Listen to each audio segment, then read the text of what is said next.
মরিয়ম ফুলের ঘ্রাণ নিয়েই নাকি গর্ভে সন্তান লাভ করেছিলেন হজরত ঈসা আলাইসাল্লামের মাতা মারিয়াম আলাইসাল্লাম। কারো কারো বিশ্বাস এই ফুলের পাপড়ি ভিজিয়ে পানি পান করলে সন্তান প্রসব সহজ হয়ে যায়।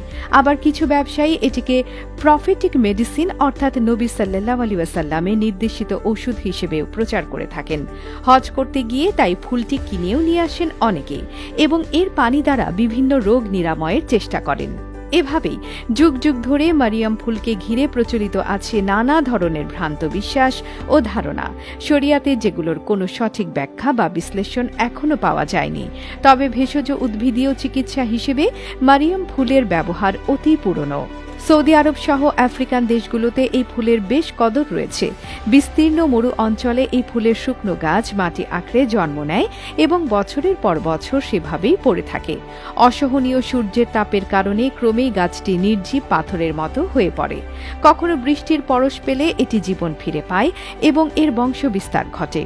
বর্ষজীবী এ গাছটির ফুল হয় খুব ছোট আর সাদা রঙের।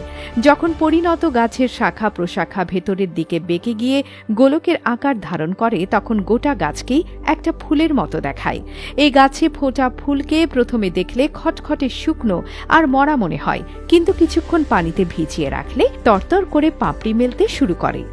অল্প সময়ের মধ্যেই ফুটন্ত ফুলের মতো তাজা আর পরিপূর্ণ প্রস্ফুটিত হয়ে যায়। প্রবল বাতাসে শুকনো খটখটে মরিয়ম ফুলগুলো যখন গড়াগড়ি খায় তখন তাদের দেখে মনে হয় জীবন্ত কোনো প্রাণীদল ছুটে চলছে মরুভূমি জুড়ে। মরিয়ম ফুলে রয়েছে প্রচুর পরিমাণে ক্যালসিয়াম, ম্যাগনেসিয়াম, পটাশিয়াম, দস্তা এবং লোহা। ক্যালসিয়াম এবং ম্যাগনেসিয়াম প্রাণীদেহে পেশি সংকোচন নিয়ন্ত্রণ করে, তাই ঔষধি গাছ হিসেবে চিকিৎসার জন্য এই ফুল থেকে উপকৃত হতে বাধা নেই। ঐতিহ্যবাহী ধাত্রীরা শত শত বছর ধরে প্রসবকালীন সময়ে মায়ের বেদনা লাঘব করার জন্য এই ফুলের ব্যবহার করেছেন। এর কোনো নেতিবাচক পার্শ্ব প্রতিক্রিয়া নেই। ডাক্তারি পরামর্শের ভিত্তিতে চিকিৎসা হিসেবে মরিয়ম ফুল ব্যবহার করা যাবে, কিন্তু এর ধর্মীয় বিশেষ কোনো তাৎপর্যে বিশ্বাস করা যাবে না। আমাদের প্রতিবেশী দেশগুলোতে মরিয়ম ফুল কালির ঝোপ নামে অধিক পরিচিত। উন্নত দেশে নষ্ট ভূমি পুনরুজ্জীবিত করার কাজে এর গাছ ব্যবহার করা হয়। দূষিত ভূমি থেকে এটি সীসা, আর্সেনিক, পারদ জাতীয় বেশ কিছু ক্ষতিকর ধাতু শুষে নিয়ে তাকে আবাদযোগ্য করে তুলতে সক্ষম।